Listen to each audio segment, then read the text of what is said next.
Hindi mapakali si Marlon habang naghihintay kay Mr. Park.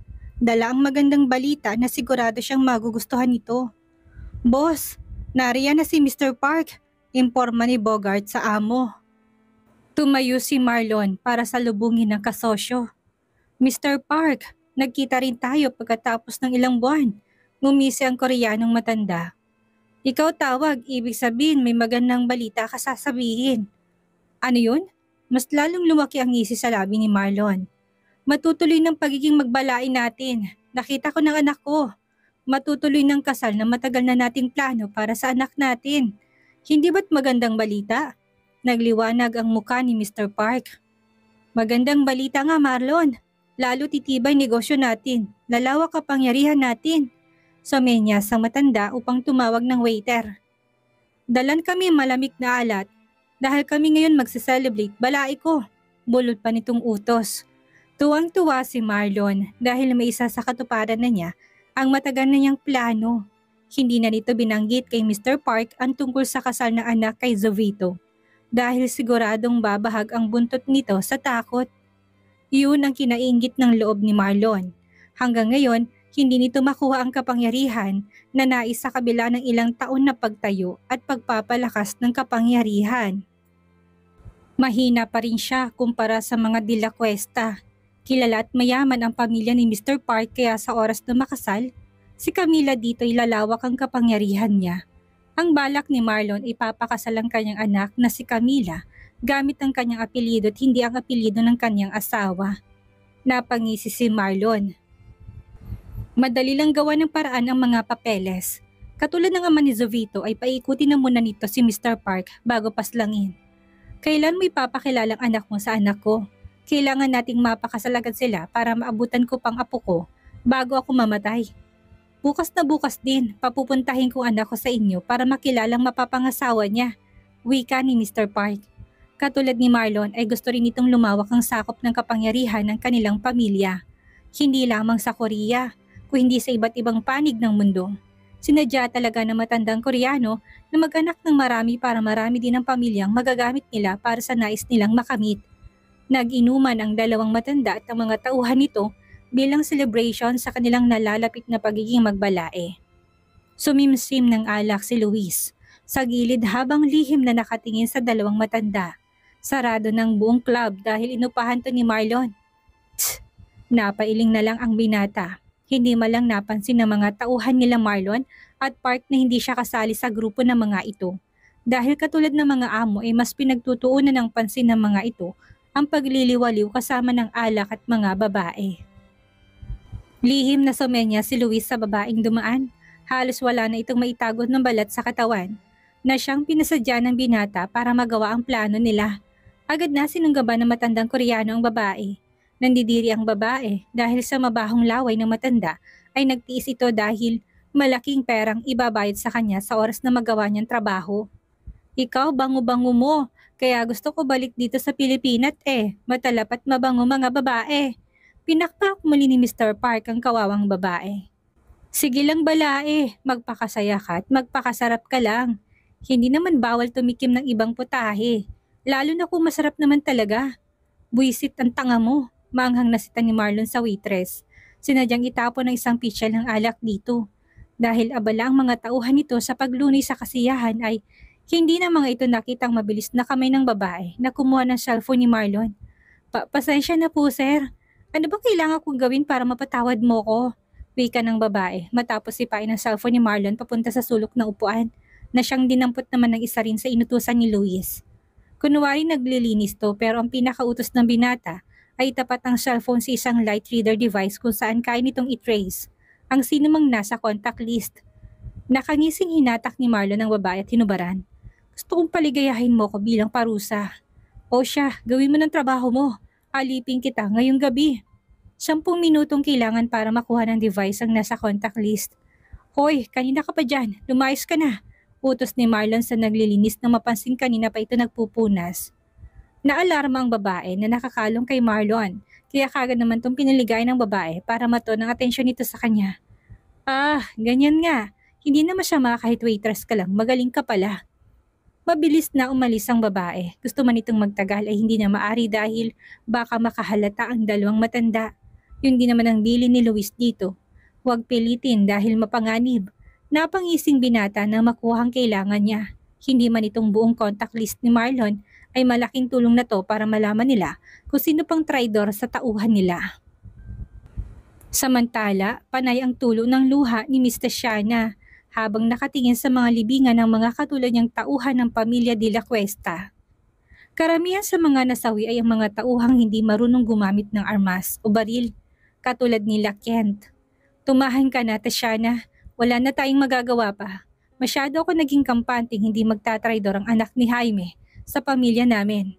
Kung nakinig lamang sana ako kay Jovito, wika ni Axus. Pinabulaanan na siya ng kanyang apo, subalit hindi siya naniwala at nakinig. Akala niya'y pinagseselosan lamang ito ng kanyang apo. Ngayon lamang nangyari ang bagay na ito pagkalipas ng 17 taon. Hindi ko malang nailigtas ang mga kaibigan ni Miss de la Cuesta. Tsaka ko na napakalungkot niya ngayon. Nag-aalala kung maayos bang lagay niya doon. Kamusta na kaya sala doon ni Jovito? Hindi mapigilan ni Axus ang mag-alala kay Camila. Para sa kanya'y parang apo na rin niya ito. Nang una niya itong makilala ay nagustuhan kagad niya ito. Nahulaan din ng apo ang kwintas na pinamana ng kanilang ninuno sa asawa nito. Na ibig sabihin ay merong nakitang apo niyang si Jovito dito na hindi lang nito maamin. Napangisi ng makahulugan si Axus. Huwag kang mag-alala, hindi pababayaan ni Jovito ang asawa niya. Hoy ikaw, bakit 4 na araw kang nawala? Malakas na sigaw ni Jacob sa pinakamatangkad na tauhan ni Marlon. Pipi ka na nga, tatamad-tamad ka pa. Hindi ba't ang trabaho mo ay magbantay sa backdoor? Kasamang grupo nila Rigor. Ano ang ginagawa mo rito? Galit na binagsak ni Jason ng kamay sa mesa. Pwedeng manahimik ka. Kung makaasta ka, akala mo kung sino ka. Ako ang nag-assign sa kanya na lumipat ng trabaho. Huwag kang umasta na akala mo kung sino ka. Isa ka lang naman sa mga tauhang didispatsahin ni Dad. Balang araw, huwag kang umasta na special. Kumuyam ang kamao ni Jacob. Bago magawa ni Marlon sa kanyang bagay na yon, gagawin niya na muna ang plano niya.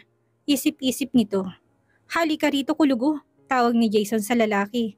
Simula ngayon, ikaw na magbabantay sa pintuan ng silid ng kapatid ko. May mga tao kasi rito nagbabalak na hindi maganda at umaasang makakaisa. Parinig nito kay Jacob. Mga peste, kung magtalo parang wala ako dito ah. Bubulong-bulong na sabi ni Camila. Pero mabuti na rin dahil sa sagutan ng dalawa ay nakakuha siya ng tinidor. Pwede na niya itong panaksak kay Jacob. Napangiwi si Camila nang tumayo sa gilid niya ang lalaking matangkad ni intusan ni Jason na bantayan siya. Matangkad at sobrang laki ng katawan, yun nga lang ay sunog ang lahat ng balat nito. Mula paa hanggang mukha nito. Bulag din ang isa nitong mata. Nakapaa, naka-overall pa. Mukhang ayaw nitong mahanginan ng itlog. Grabe siya, ang init ng ayos nito eh. Ate, huwag mo kong maati-ati dyan dahil baka unahin kitang patayin dito kay Jacob. Mainit ang ulong putol niya rito na kinalunok nito.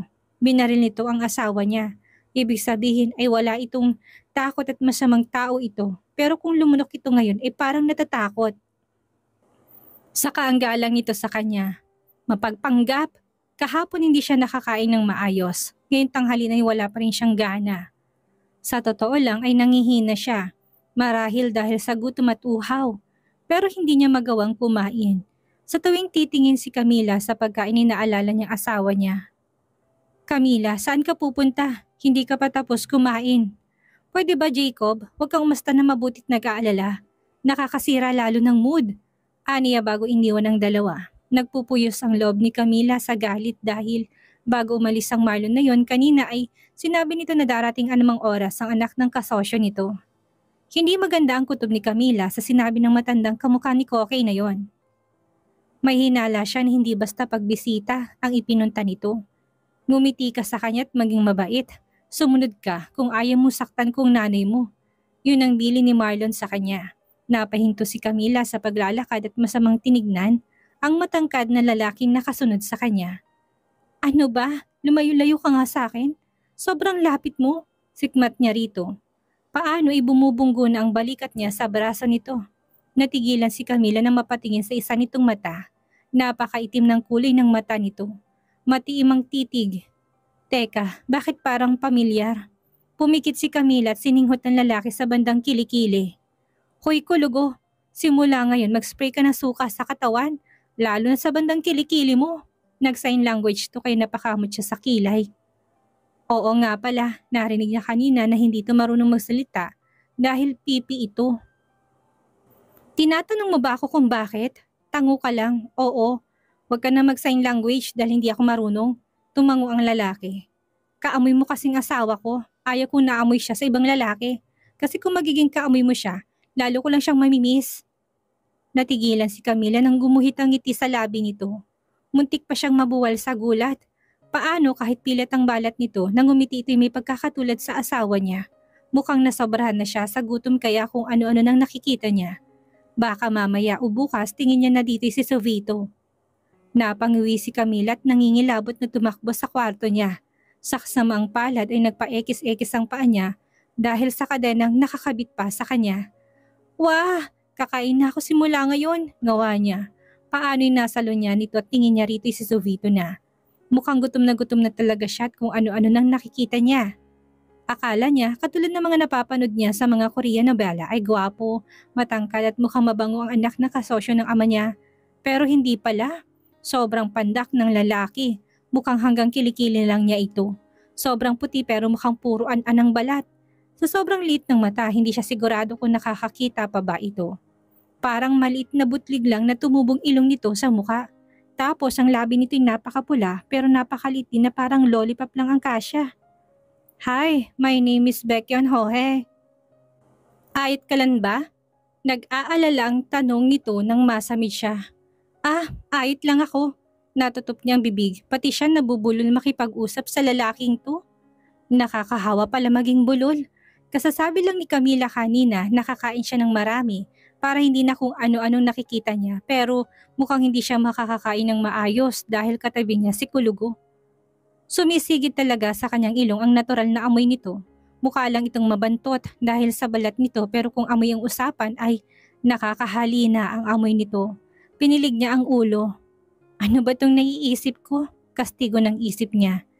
Hindi niya pinansin ang pagdadaldal ng Koreanong kaharap niya, tinuon na lang ni Camila ang pansin sa pagkain. Tsak na malilinawan ng utak niya kapag kumain siya ng marami. Camila, ikaw gusto ko. Buti na kilala kita. Tatabihin ko kay Dad na ipakatal na tayo kagad lalong madaling panahon. Masiglang sabi nitong ikinasamid niya. Anong katal? Tinong nagtabi na... Tumikim si Camila at umayos na magsalita. Ano kasal? Sino nagsabing magpapakasal tayong dalawa? Halos mamuti ang kamao niya sa sobrang galit kay Marlon. Balak pala siya nitong ipakasal sa lalaking yon. Sabi na nga ba't hindi maganda ang kutob niya nang sabihin nito na may bibisita sa kanya. Nalukot ang mukha niya nang mapatingin sa sulok kung nasaan si Kulugo. Wala itong kagalaw-galaw sa kinatatayuan simula pa kanina nang manggaling sila sa dining area. Mukhang katulad niya ay hindi rin maganda ang mood nito. Kulugo, hindi bang bili ni Jason sa labas ka ng kwarto ko magbabantay? Bakit nandito ka na sa loob ng kwarto ko? Huwag kang mag-alala dahil hindi naman ako tatakas. Kinuha ni Kulugo ang whiteboard na daladalat saka sumulat. Ang bili ni Sir Jason ay samahan ka't bantayan hanggang sa kwarto. Nagutos kasi ito kanina na bantayan siya dahil dito na muna lalaging anak ng kasosyo ng ama niya. Para daw magkakilala pa silang dalawa, tumalim ang mata niya. Ang kapal ng mukha ng lalaking umastang nag-aalala. Kinapa ni Camila ang tinidor sa ilalim ng kumot. Kaunting tiis lang dahil magagamit nito kay Jacob at kay Jason. Kahit kapatid pa niya ito, ay hindi niya mapapatawad ang ginawa nito sa asawa niya. Galit ka kay Sir Jason? Bakit? Sulat nito. Tinasa niya ng kilay si Kulugo. Pipi lang ito pero madaldal at chismoso to. Hindi lang ako galit sa amo mo. Kapag may pagkakataon ako, papatayin ko siya. Sila ni Jacob. Dahil sa kanya kaya nalagay sa panganib ang asawa ko. Magbabayad sila sa akin. Kaya ikaw Kulugo, sa akin ka kumampi kung ayaw mong idamay kita sa galit ko. Magkano bang sahod mo sa pamilyang ito? Kapag pumanig ka sa akin, dodoblihin kong sahod mo. Huwag kang mag-alala dahil hindi manganganib ang buhay mo. Madali lang ang ipapagawa ko sa'yo. Ano, payag ka? Hindi. Nalukot ang mukha ni Camila nang mabasang sinulat nito. Eddie, don't. Natigilan si Camila na marinig ang pagtikim nito. Napahawak siya sa dibdib. Hindi lang kaamoy at kahawig ng asawa niyang Kulugo na to. Ganitong tono ng asawa niya kapag tumikim. Nakakatikim palang pipe. Parang timang na tumawa si Camila. Grabe, busog na ako pero kung ano-ano pa rin ang naiisip ko. Ano bang nangyayari sa akin? Napasabunot na si Camila sa kanyang buhok. Sa sobrang pangungulila niya siguro ito sa asawa niya. Natigilan siya nang mabasa ang sinulat ni Kulugo. Anong plano mo tungkol sa kasal? Unang-una, sasakyan kung gusto ng ama ko para hindi nila ako lalong madaliin. Kunwari pabor ako sa lahat ng gusto niya. Natigilan si Camila. Bakit nga pala sinasabi niya sa lalaking itong plano niya? Hindi siya dapat magtiwala dito. Tulungan kita, basta 10 times mong sahod ko. Sulat nito. Namilog ang mata ni Camila sa nabasa. Talaga? Baka mamaya traidorin mo lang ako. Sumagi sa isip niyang ginawa ni Jacob. Nakakatakot magtiwala. Hindi mo malalaman kung hindi mo susubukan. Sulat muli nito. Tumango-tango siya. Tama to. Sige, basta deal natin to, Kulugo. Kapag ako tinrider mo, matitikman mong ganti ko. Ang una kong ipapagawa sa'yo, magpalit ka ng suot. Pakiramdam ko kasi akong mamamatay sa init dahil sa suot mo. Pangalawa, maglagay ka ng suka sa kilikili. Pangatlo, magsuot ka ng shade para hindi ko makitang mata mo. Okay ba? Ano pang hinihintay mo? Gawin mo na, utos niya rito. Pagkalipas ng ilang minuto ay bumalik ito. May shades na ito sa mata. Pero maliban doon ay wala na itong pinalitan. Umismid si Camila. Sabi ko magpalit ka ng damit at maglagay ka ng suka. Simpleng bagay hindi mo magawa. Kailangan ko itagong katawan ko dahil sa pilat. May allergy naman ako sa suka. Sulat nito. Ah, hehe, hindi mo naman agad sinabi. Pinalipat niya ang lalaki. Kulugo, may ipapagawa ako sa'yo. Pwede bang alamin mo kung kamusta ng asawa ko? Sige na, nag-aalala kasi ako. Alam kong ililigtas niya ako mula dito pero nag-aalala ako na baka malala pang lagay niya ngayon. Duda ka na darating siya? Sulat nito. Agad siyang umiling. Hindi ako nagdududa dahil alam ko naman na ililigtas niya ako dito. Ang inaalala ko ay baka hanggang ngayon ay nasa bingit pa rin ng kamatayan ang buhay niya. Humawak si Camila sa kwintas na suot at tumingin sa lalaki. Alam kong ililigtas niya ako. Ang kailangan ko lang gawin ay maghintay at magtiwala sa kanya. Gumuhit ang ngiti sa labi ni Kulugo kaya umiwas siya ng tingin.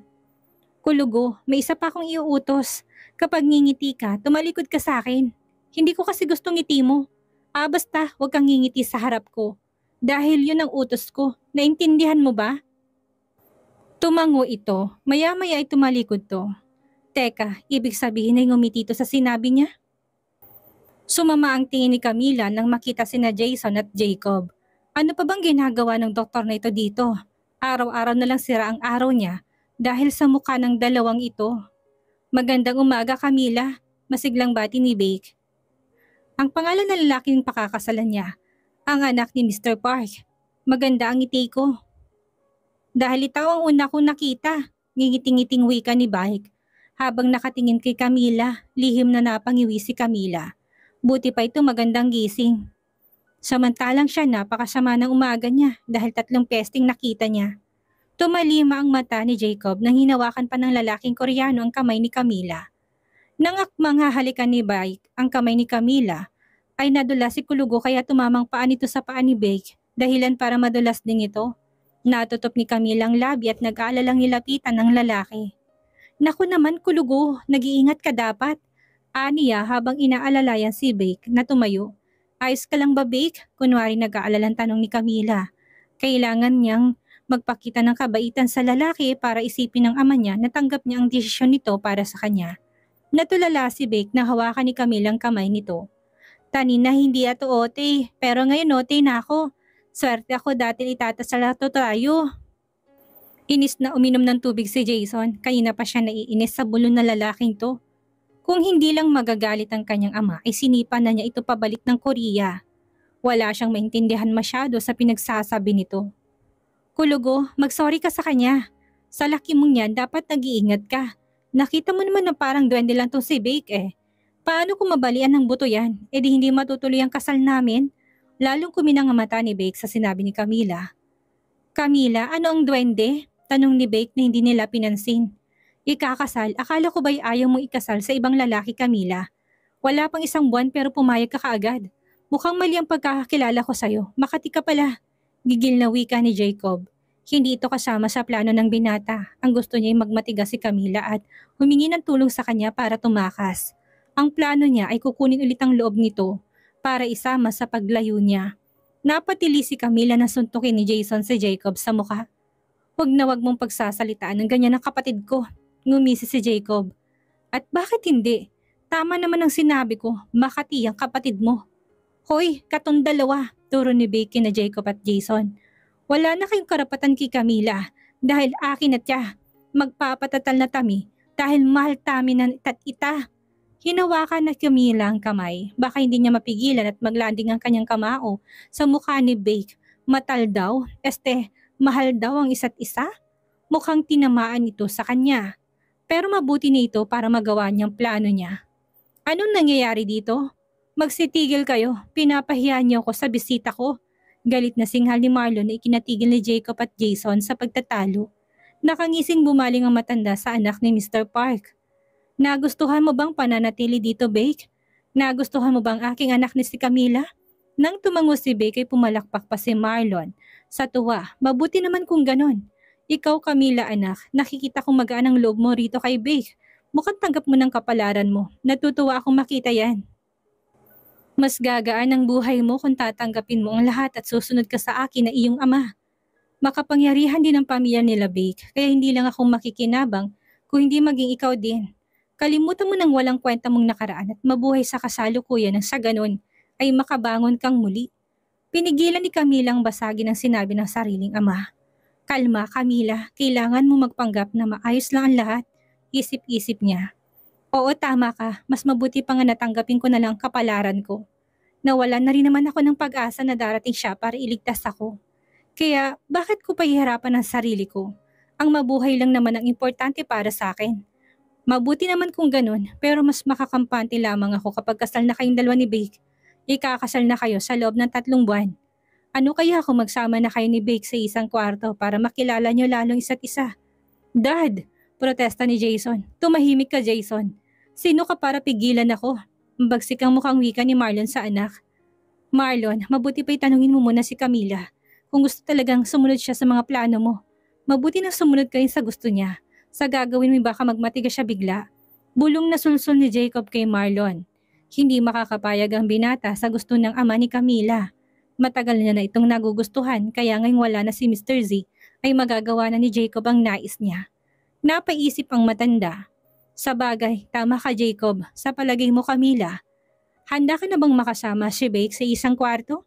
Pinigilan ni Camila sipain si Bake nang umisito sa kanya na parang isang manyakis. Huwag kang atat, matandang, ibig ko sabihin ikakasal na rin naman kami sa loob ng 3 buwan, hindi ba? Bakit kailangan madaliin ang bagay na yan? Saka, mas gusto ko na munang magkakilala kaming dalawa. Hindi ba mas maganda naman yon? Natigilan si Camila na makaramdam ng pagkailang. Hinalis na ang posas at kadena sa paa niya. Si Bake mismo nag-request dito kay Marlon kaya kagad tong pumayag. Habang nag-uusap silang dalawa ng Koreano ay ramdam niyang pagtitik sa kanya ng kung sino. Si Kulugo lang naman ang narito. Hindi naman niya matiyak kung ito ba talaga ang nakatitig sa kanya dahil sa shades nito. Camila, pagkatapos ng kasal natin sa Korea na tayo titira, bla bla bla. Wala ang atensyon niya kay Bake kung hindi na kay Kulugo. Kitang-kita niya kung paano mamuti ang kamao nito sa pagkakakuyom. Teka, bakit pakaramdam niya ay nakatingin to sa kamay ni Bake na nakahawak sa kanya? Pasimple niyang binawi ang kamay kay Bake. Bake, pasensya ka na pero bigla akong nahihilo. Gusto ko sana munang magpahinga. Ayos lang ba? Saka may ubo ako't sipon, baka mahawa ka. Aniya sabay, ubo at singhot kunwari. Takot na matras ang lalaki, biglang parang nandiri. O sige, magpahinga ka na muna, baka hawaan mo pa ako. Kulugo, tawag niya sa lalaki habang naglalakad sila pabalik sa kwarto niya. Hindi niya sigurado pero bakit parang galit ito. Ang layo nga nito sa kanya habang naglalakad sila. Kulugo, tawag niyang muli. Anong problema nito? Hindi man lang siya pinansin. Napahinto si Camila nang biglang humarap ito sa kanya. Stop flirting with someone. I'm jealous. Sulat nito, muntik nang malaglag ang panga ni Camila sa nabasa. Hoy Kulugo, bakit ka naman magseselos? Ano kayang mangyayari ngayong naisipakasal ni Marlon si Camila kay Bake? Sino nga kaya ang lalaking si Kulugo na nagbabantay kay Camila? Bakit nakikita niya dito si Jovito? Yan ang ating aalamin sa susunod nating kabanata.